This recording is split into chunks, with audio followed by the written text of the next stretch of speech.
우리는 19장을 교회라고 하는 키워드로 좀 살펴봤었고요.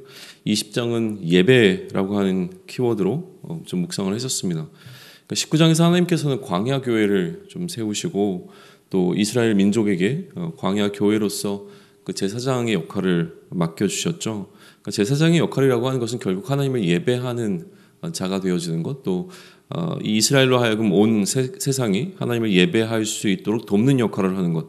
다시 가면 이제 예배자의 삶을 살도록 이 이스라엘 백성들에게 사명을 주신 장면으로 좀 이해해 볼 수 있습니다.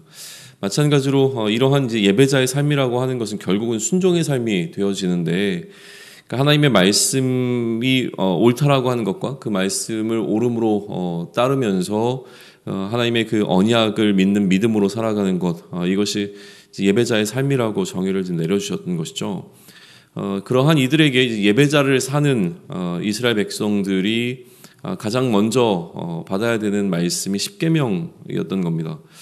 그래서 이 십계명의 내용을 살펴보게 되어지면 우리가 일반적으로는 뭐 하나님을 향한 계명과 또 이웃을 향한 계명이라고 이렇게 구분해서 이해하고 있지만, 예배라고 하는, 또 예배자라고 하는 키워드를 살펴보게 되면 1계명은 누구를 예배할 것인가라고 하는 예배의 대상에 관한 이야기, 또 2계명은 이제 어떻게 예배할 것인가라고 하는 그 예배의 형식에 관한 부분들, 또 3계명은 예배의 바른 태도에 관한 부분에 관한 언급, 그리고 4계명은 이 예배와 안식이 어떻게 연결되어지는가, 결국 이제 안식에 관한 그러니까 예배 안에 깊숙이 들어가 있는 그 안식에 관한 개념을 설명을 좀 하고 있고요. 5계명부터 10계명까지는 이제 예배자들의 공동체, 다시 가면 예배 공동체가 어떻게 유지되어질 수 있는가라고 하는 그러니까 이웃을 향한 것이라기보다는 그 예배 공동체를 유지하는 방법에 관한 어떤 계명들로도 우리가 살펴볼 수 있다라고 하는 거예요. 그러면 이러한 그 예배자로서 사명을 주시고 예배자들이 어떻게 예배자로서의 삶을 살 것인가라고 하는 기본적인 10가지의 계명을 이제 허락하신 이후에, 그 다음에 모세가 기록하고 있는 기록은 이제 18절로부터 21절인데, 하나님께서 이처럼 말씀하시는 장면을 그러니까 지켜보았던 백성들이 하나님의 말씀을 직접 듣는 것을 두려워했다라고 하는 기록을 굳이 남기고 있다는 거예요. 그러니까 왜 이런 기록이 필요한가라고 하는 이제 좀 생각을 해보면, 하나님께서 그러니까 이스라엘 백성들이 두려워할 만한 방식으로 임재했다는 것이 먼저입니다. 그러니까 하나님께서 이스라엘 백성들이 그러니까 눈으로 볼 수 있는 어떤 그 시각적인 방식을 통해서 임재하셨고, 이것은 이스라엘 백성으로 하여금 두려움을 느끼게 하기에 충분했다라고 하는 것이죠. 그리고 이러한 두려움을 느끼는 방식으로 임재하신 이후에 바로 연이어서 하나님께서는 무슨 말씀을 하시냐면, 그렇기 때문에 이제 너희는 신상을 만들지 말라라고 하는 그 이야기로 이어져 갑니다. 그래서 하나님에 대한 이 경외심을 느끼게 된 백성들이 해야 될 것은 무엇이냐면, 신상을 만들지 말고 또 하나 제단을 쌓아서 거기서 하나님께 제물을 바쳐야 되는 것이었습니다. 그래서 그 이어지는 내용은 무엇이냐면 이 예배에 관한 규례라고 하는 거예요. 그러니까 이제 예배를 드릴 때에 어떻게 드려야 하는가라고 하는 것인데, 신상은 만들지 말고 제단을 쌓는다라는 것이죠. 그러니까 순종이라고 하는 그 예배의 본질적인 의미를 외적으로 표현할 때 이렇게 뭔가 제도화되고 있는 것을 좀 보게 되는 것입니다. 그러니까 제단에 관한 규례와 그것을 어떻게 사용할 것인가라고 하는 부분에 대한 언급이 20장 마지막에 등장을 하고 있었고요. 21장부터 이제 오늘 우리가 살펴보게 될 21장부터는 본격적으로 이스라엘 백성 가운데 세워지는 법규에 관한 구체적인 내용들이 좀 등장을 하고 있습니다. 여러 가지로 좀 살펴볼 수 있겠지만 그 내용을 구체적으로 살펴보지는 않을 것 같고요.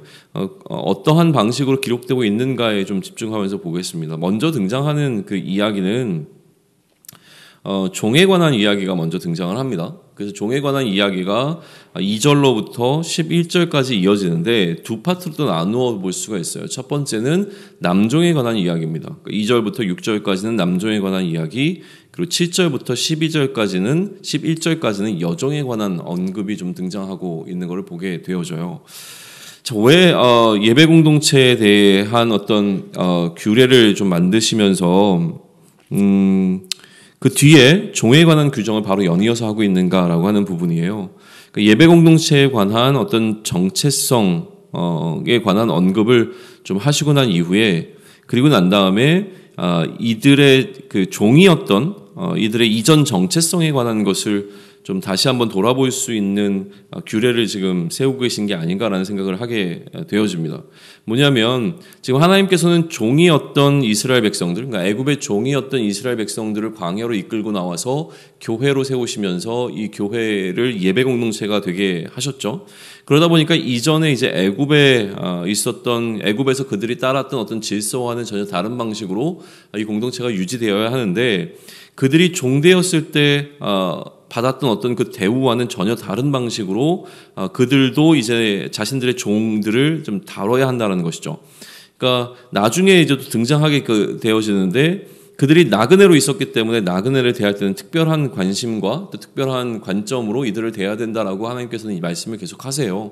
너희가 개구로 있었기 때문에 나그네에게는 더 이제 환대해야 된다, 이런 이야기를 하시는데, 마찬가지로 지금 가장 먼저 이 이스라엘 백성들의 정체성을 너희는 예배하는 예배 공동체라고 말씀하시고 난 이후에, 그리고 나서 너희가 첫 번째 종에 관해서는 이렇게 해야 된다. 그러니까 세상의 질서와는 전혀 다른 하나님의 백성들의 공동체에서 종을 어떻게 다룰 것인가라고 하는 이슈를 가장 먼저 지금 말씀하고 계신 게 아닌가라는 생각을 하게 되는 겁니다. 두 번째는 무엇이냐면, 이 정체성에 관한 부분을 설명을 이제 마치시고 나서 그 다음에는 타인에게 해를 가하는 행위들에 관하여 말씀하십니다. 그러니까 흔히 이제 폭행이라고 폭력을 행사하는 어떤 일들에 관한 기록들을 하고 있는데요.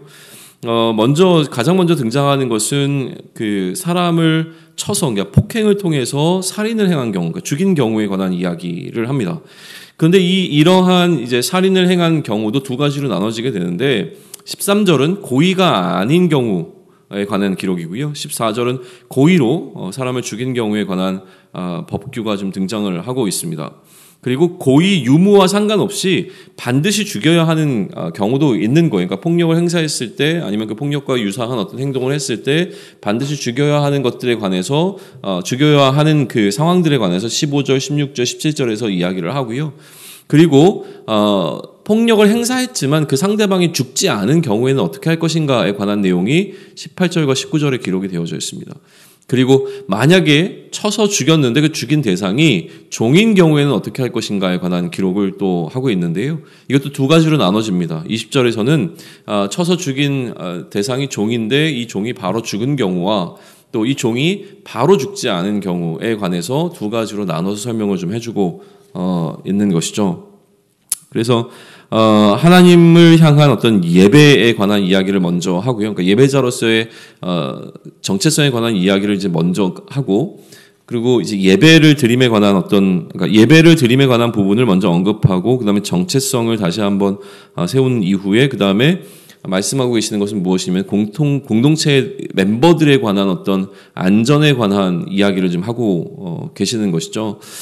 생명에 관련 연관된 부분들에 관한 언급들이 계속 지금 이어지고 있는 중입니다. 그리고 이처럼 좀 무게감이 생명이 위협이 있거나 이제 생명을 잃어버린 어떤 상황들에 관한 것을 먼저 언급하고 난 이후에 그 다음에는 생명에는 크게 지장이 없지만 그럼에도 불구하고 상대방에게, 그러니까 예배 공동체에 포함되어 있는 어떤 다른 상대방에게 피해를 입힌 경우에는 어떻게 배상할 것인가에 관한 이야기들을 이제 쭉 이어 나가십니다. 그래서 임신한 여인이 낙태하게 된 경우, 그러니까 아까 이제 폭력을 행사하는 폭행의 그 상황과 계속 이어지게 되는데요. 이 폭행을 행했을 때에 어떤 간접적으로 어떤 경우에 이제 만약에 그 과정 속에서 임신한 여인이 낙태를 하는 경우에는 어떻게 배상할 것인가라는 이야기를 하는데, 낙태만 했으면 어떻게 할 것인가가 22절이고요. 낙태 외에 다른 해도 입히게 되어지면, 예를 들면 생명을 잃어버리게 된다거나 눈을 다치게 된다거나 했을 때는 그 동해복수법이라고 알려져 있는 그 눈에는 눈으로 이에는 이에는이라고 법칙을 그대로 적용해서 해라라고 하는 이야기가 지금 등장하는 것이 23절부터 25절입니다. 그리고 아까는 이제 그 해를 입히는 경우 배상에 관한 이야기를 할 때 임신한 여인 이야기를 먼저 했다면, 그 다음에는 이제 종입니다. 만약에 이제 종을 해하게 되면, 종에게 피해를 입히면, 그러나 생명에는 지장이 없는 경우에는 어떻게 할 것인가에 관한 이야기가 26절과 27절이죠. 생명을 잃어버림에 관한 이야기는 앞서 이미 나왔었고요. 이제 생명이 아닌 그냥 피해를 입었을 경우, 그 다음에 이제 동물로 인해서 타인이 죽은 경우에는 어떻게 할 것이냐라는 이야기를 좀 하고 있어요. 직접 이제 살인한 것은 아니지만 동물로 인해서 이렇게 생명을 잃어버리는 경우 어떻게 할 것이냐라는 이야기가 28절로부터 32절에 등장하고요. 또 동물로 인해서 타인이 그러니까 생명을 잃은 것이 아니라 타인의 동물이 죽은 경우에는 어떻게 할 것인가라고 하는 이야기가 33절로부터 36절에 기록이 되어져 있습니다.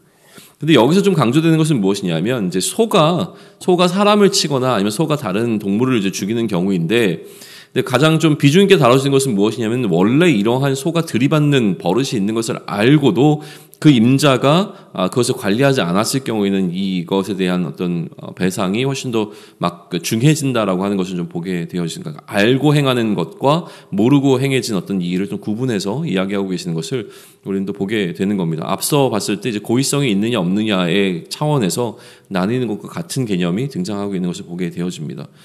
그러니까 이제 하나님의 법에 관한 이야기를 지금 계속 진행을 하고 있고, 이게 지금 여기서 끝나지 않고 22장, 23장까지 넘어가게 되거든요. 우리 계속 살펴보게 될 텐데, 우선 여기까지를 이제 보게 되면서 우리가 알게 되는 것 하나가 있습니다. 그것은 무엇이냐면, 하나님께서 이미 이제 하나님의 법을 지키면 어떻게 될 것이다라고 하는 이들에게 주신 그 약속의 말씀이 있었어요. 그게 이렇게 기록되어 있었습니다. 세계가 다 내게 속하였나니 너희가 내 말을 잘 듣고 내 언약을 지키면 너희는 모든 민족 중에서 내 소유가 되겠고 너희가 내게 대하여 제사장 나라가 되며 거룩한 백성이 되리라 라고 말씀을 하셨어요.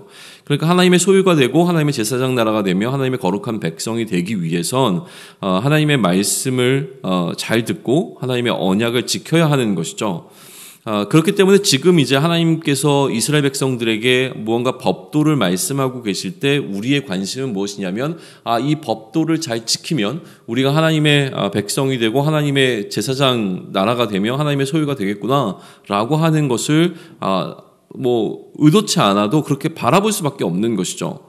그래서 이제 우리의 기대는 뭐냐면, 이것을 통해서 우리가 하나님께 이러한 자가 되겠구나라고 하는 생각으로 이 법규들을 이제 보게 되는데, 실제로 법도들을 묵상하다 보면 느껴지는 것은 무엇이냐면, 가만히 보니까 이 법도들은 결국은 무언가 하나님을 위한 것이라고 하기보다는 공동체를 유지하기 위한 어떤 조치들로 보인다라고 하는 거예요.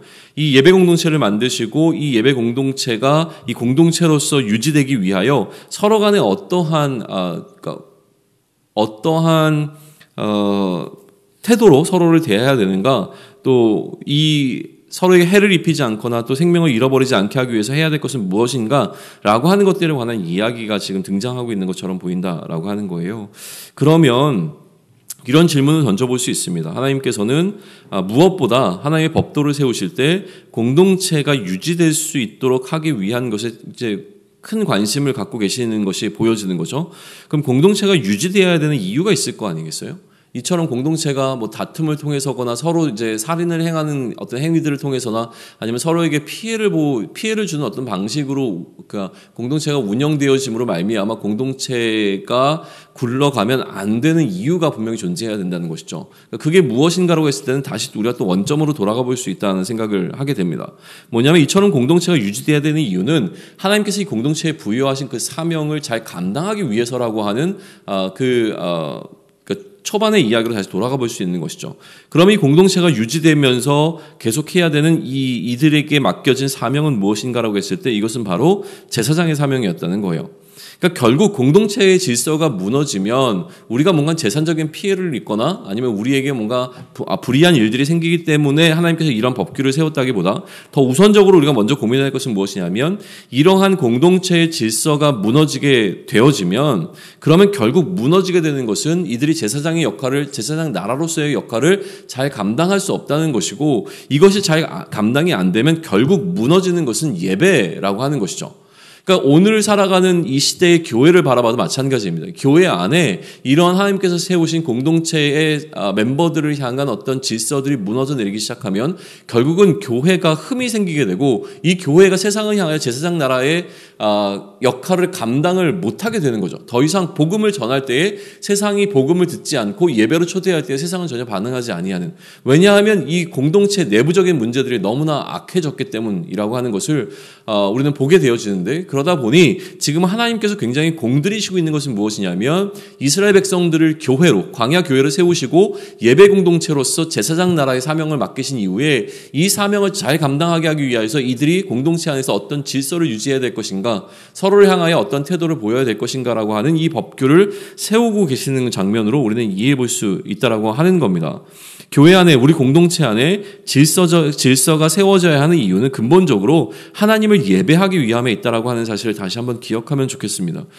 내 안에서 하나님을 예배하는 것이 무너졌을 때 그 무너진 이유들을 살피는 과정 가운데 결국은 우리 안에 이런 하나님께서 허락하신 질서의 어떤 부분들이 무너져 내리고 있는 것은 아닌가라고 하는 질문을 던져보면서 다시 우리의 삶 가운데서 이 하나님께서 우리에게 허락하신 이 질서의 기본적인 어떤 흐름들을 다시 되짚어 볼 수 있는 오늘이 되기를 소망을 합니다. 그래서 공동체에 있는 다른 사람들을 우리가 어떻게 대해야 할 것인가, 결국은 이 공동체의 질서를 유지하기 위해서 내가 이웃을 어떻게 사랑할 것인가, 우리 공동체 멤버를 어떠한 방식으로 대해야 되겠는가, 또 어떻게 대하면 안 되겠는가라고 하는 부분들에 좀 더 집중해 보면서 예배자로 좀 세워지고 또 예배자의 역할을 잘 감당할 수 있는 우리가 되기를 축원합니다. 아멘.